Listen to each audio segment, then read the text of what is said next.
मित्रांनो नमस्कार. तुम्ही पाहतात आकार DG9 आणि मी आहे प्रभाकर सूर्यवंशी. परवाच एक बातमी तुम्ही माध्यमात झळकताना पाहिली असेल. माहीमचे आमदार सदा सरवणकर यांनी एक गौप्यस्फोट केला.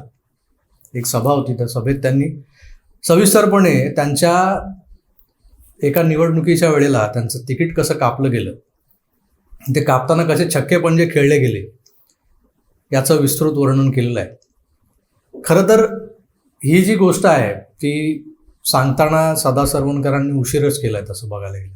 यातला एक जो एपिसोड आहे ना, म्हणजे संपूर्ण घटनाक्रम, जर सदा सरवणकर दादर माहीम विभागातले विभाग प्रमुख, ते आमदार, या सगळ्या मोठमोठ्या पदांवर असताना त्यांच्या निष्ठा त्यांनी मातोश्रीच्या चरणी वाहिल्या होत्या. अर्थात गिरण गावातला, लालबाग, परळ, दादर या सगळ्या भागातला शिवसैनिक, मुंबईतला शिवसैनिक, महाराष्ट्रातला शिवसैनिक हा शिवसेना प्रमुख, हिंदू हृदय सम्राट बाळासाहेब ठाकरेंना आपलं दैवत मानत आलं आहे, आपले आई वडील मानत आलं आहे, सर्वस्व मानत आलं आहे.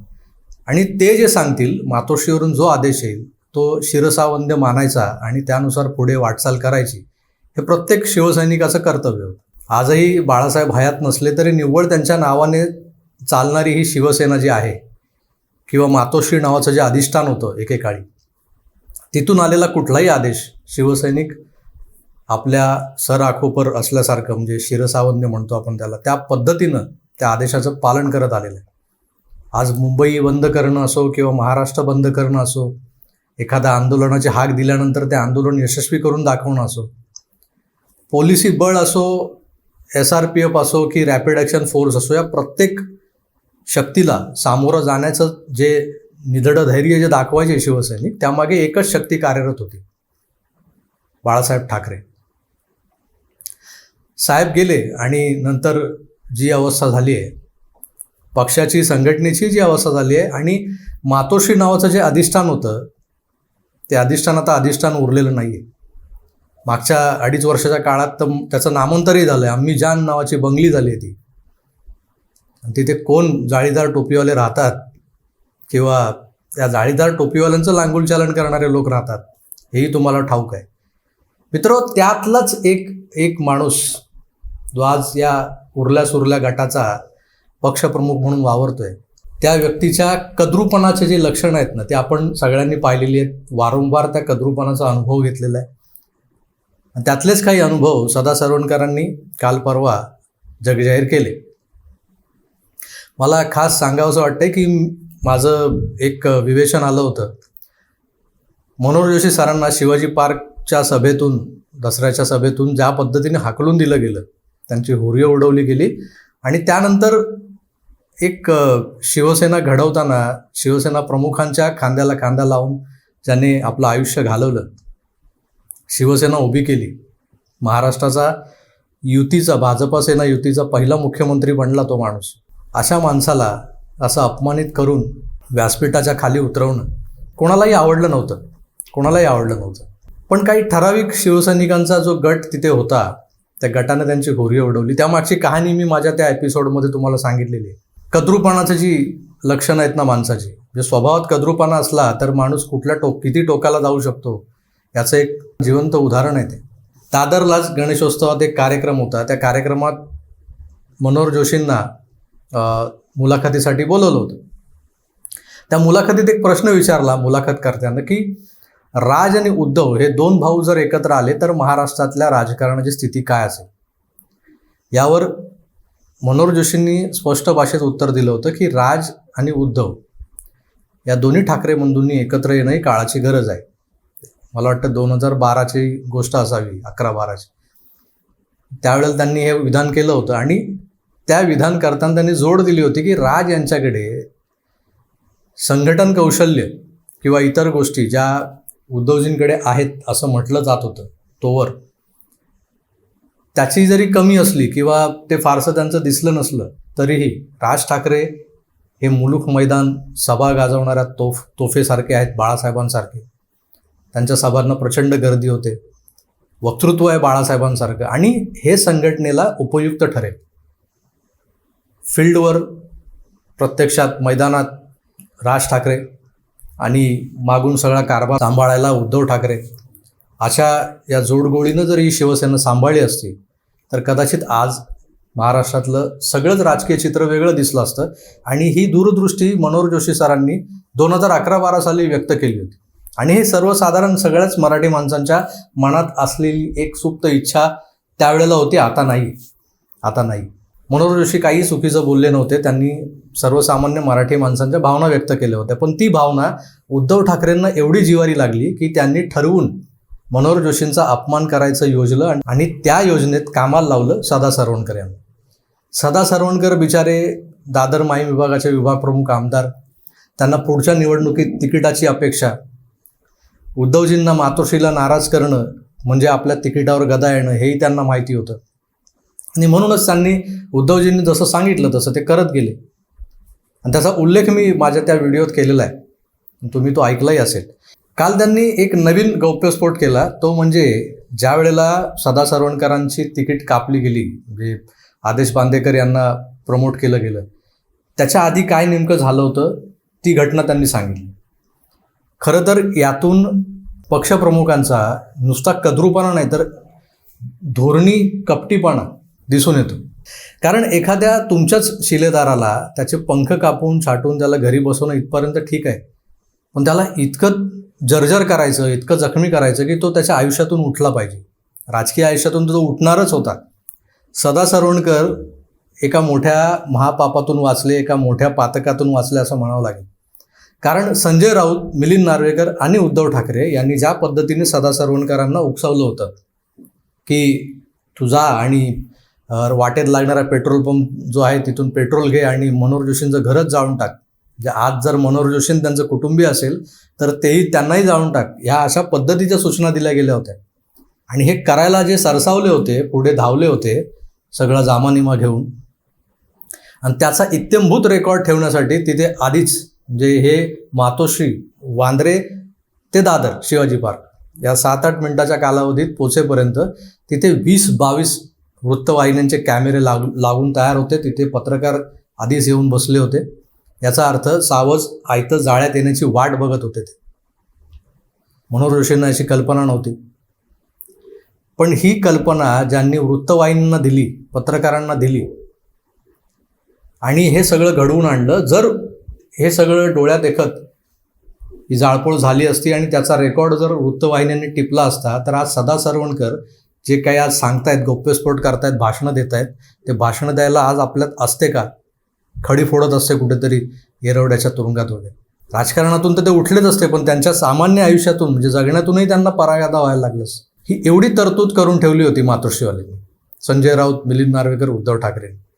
खुद्द ही गोष्ट सदा सरवणकरांनी मला प्रत्यक्षात सांगितली होती मागच्या भेटीमध्ये आणि त्यांनी विनंती केली होती की कुठे बोलू नका. पण परवा त्यांनी स्वतः जाहीरपणे एका सभेत ही गोष्ट सांगितली. त्यामुळे मी इतके दिवस या गोष्टीचा गौप्यस्फोट केला नव्हता, त्याचा पुनरुच्चार करतोय. मी गौप्यस्फोट केलेला नाही आहे, तो सदा सरवणकरांनी परवा केला आहे. मित्रांनो, तुम्हाला यावरून अंदाज आला असेल की सदा सरवणकरांना घरी बोलवून एखाद्या कटक कारस्थानात सामील करून घ्यायचं, त्यांना सांगायचं तू जा आणि तिथे पेट्रोल टाकून ते जाळून टाक त्यांचं घर, आणि ते जाळताना त्याची नोंद व्हावी, रेकॉर्ड व्हावं, यासाठी वृत्तवाहिन्यांना आधीच कल्पना देऊन तिथे त्यांचे कॅमेरे लावले जावेत. याचा अर्थ काय हो? म्हणजे एका बाजूला तुम्हाला मनोहर जोशींचं खच्चीकरण त्यांना संपवलंच होतं राजकारणातून, दुसरीकडे त्या आदेश बांदेकरसाठी जागा रिकामी करायची आहे. हा सिटिंग MLA आहे तुमचा सदा सरवणकर, त्यांना घरी बसवायचं आहे. स्पष्टपणे सांगा ना, तुम्ही पक्षप्रमुख आहात, नाही देत तिकीट, बस घरी, मला आता ह्याला तिकीट द्यायचं. तसं न करता कटकारस्थानं करायची, म्हणजे परस्पर त्याला अडकवून टाकायचं. तो माणूस गेला तुरुंगात की झालं मोकळं सगळं. बदनामी तर झाली सर्वणकरांची. सर्वणकरांच्या कार्यकर्त्यांनी तिथे जाऊन मनोहर जोशींच्या घराची तोडफोड केली, खाली गाडी वगैरे फोडली, हे सगळं झालं आणि ते सगळं टिपलं गेलं. दुसऱ्या दिवशी वर्तमानपत्रात सगळं छापून आलं ठरल्याप्रमाणे. आणि तेच कारण पुढे करत सदा सरवणकरांची तिकीट कापली गेली. तिकीट अशी नाही तशी कापली जाणार होती, पण त्यासाठी सदा सरवणकरांचा अख्खा राजकीय कालखंड, त्यांची कारकीर्द पणाला लावली गेली होती. सरवणकर ठरले शिवसैनिक. त्यांनी मागचा पुढचा विचार केला नाही. मातोश्रीचा आदेश शिरसावंत मानत भिडले. ते पेट्रोलचे कॅनही होते त्यांच्या कार्यकर्त्यांच्या हातात, वाचले. वाचले, थोडक्यात वाचले. हे सगळी जी चॅनलची फिल्डिंग बघून तिथल्याच एका माणसाने सरवणकरांना एक मोलाचा सल्ला दिला, ते कॅन पेट्रोलचे घेऊन तुम्ही आलात पण त्याचा वापर करू नका, नाहीतर कायमचे अडकाल. नशीब सरवणकरांनी डोक्यात राग घालून ते सगळं केलं नाही जे सांगितलं होतं वरून. वेळीच त्यांना सुबुद्धी सुचली आणि ते पेट्रोलचे कॅन न वापरता परत गेले.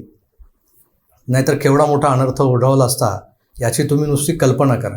मित्र, राजकारण आपण बघत आलो आहे. महाराष्ट्राचं राजकारण कसं चालतं, पश्चिम महाराष्ट्रातलं राजकारण, मराठवाड्यातलं राजकारण, मुंबईतलं राजकारण, अतिशय घाणेरडं राजकारणही आपण पाहिलेलं आहे. एकमेकांच्या जीवावर उठलेले राजकारणही पाहिलेत. अगदी घरातले भाऊबंधही एकमेकांच्या जीवावर उठलेले पाहिलेत. त्यासाठी करणी, जारण, मारण, लिंबू, जादू, टोना, सगळं, लिंबू मिरची सगळं बघितलं आपण. पण हा असा उद्योग कोणी बघितला होता का कधी? आपल्याच कार्यकर्त्याला, आपल्याच पदाधिकाऱ्याला, आपल्या सिटिंग MLAला, म्हणजे तिथे जो आहे विद्यमान आमदार आहे, त्याला तुम्हाला बसवायचं आहे. तुमच्या किचन कॅबिनेटमधला एखादा लाडका उमेदवार तुम्हाला तिथे लोकांच्या माथी मारायचा आहे. हक्काने मारावं, तुमची संघटना आहे, तुमच्या बापाने उभी केलेली, माझ्या बापाची संघटना आहे, बसवा त्याला घरी. हे काय उद्योग? मित्र, हे अशा पद्धतीचे हे लोक आहेत. आणि आज महाविकास आघाडीच्या माध्यमातून मागच्या 2.5 वर्षात त्यांनी केलेला सगळा भ्रष्टाचार बाहेर येतोय. कोण आत जाईल, कोण बाहेर राहील माहीत नाही. पण येणाऱ्या काळात 8-9 महिन्यात निवडणुकांना सामोरं जाण्याची खुमखुमी यांच्यात जी आहे, त्यातूनही त्यांना असं वाटतंय की लोकांची, सर्वसामान्य मराठी माणसाची सहानुभूती आमच्याकडे आहे. तर ती सहानुभूती या अशा घटनांमधून, हे जे काही भूतकाळात घडलेल्या घटना आहेत, त्या जर सर्वसामान्य मराठी माणसांपर्यंत पोहोचल्या, पण त्या वेळच्या वेळी पोचायला हव्यात. सरवणकरांनी उशीर केला आहे खरं तर. ते ज्यावेळेस शिंदेंसोबत बाहेर पडले त्यावेळेस अनेकांनी आपापल्या पद्धतीनं वेगवेगळे गौप्यस्फोट केले होते. मातोश्री आणि उद्धवजींचे कारनामे जगासमोर आले होते. सरवणकरांनी या गोष्टी त्याच वेळेस सांगायला हव्या होत्या. निवडणुका अजून दिसत नाहीत, दृष्टिक्षेपात नाही आहेत, पण निवडणुका येण्याच्या आधी जर असे कारनामे एक एक करत प्रत्येक आमदाराने बाहेर काढले, तर या शिल्लक सेनेला, त्यांच्या आमदारांना, त्यांच्या उमेदवारांना त्यांची डिपॉझिट तरी वाचवता येतील का, याचा विचार करा मित्र. एक जुनी आठवण होती, मी यावर व्हिडिओही केला आहे, मनोहर जोशींचा, जो तळतळाट लागला शिवसेनेला.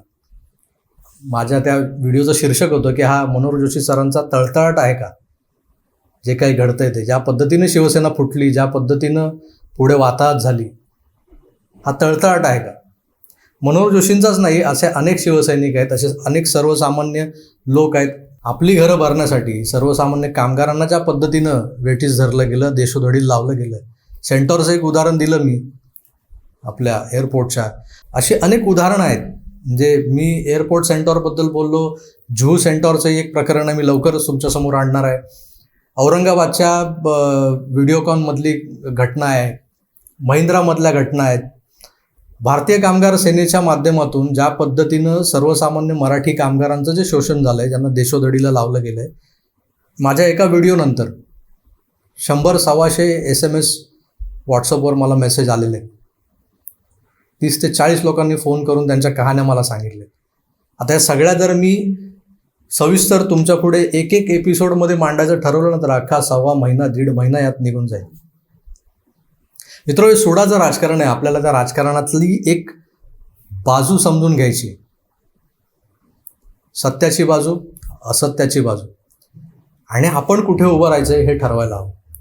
माननीय हिंदू हृदय सम्राट बाळासाहेब ठाकरेंनी आम्हाला हे शिकवलं नव्हतं. आपल्याच मराठी बांधवाचं घर उद्ध्वस्त करणं, त्याला देशोधडीला लावणं, हे कधी बाळासाहेबांनी शिकवलेलं नाही आहे. पण त्यांच्याच घरात याचे नतद्रष्ट पैदा झालेले. काय करायचं त्याला? मित्र, तुर्तास इथेच थांबतो. पुन्हा भेटूच. अशा अनेक कहाण्या आहेत, त्या तुमच्यासमोर मी घेऊन येईनच. तोवर आपली काळजी घ्या आणि पाहत राहा आकार डिझाईन आहे. धन्यवाद. नमस्कार.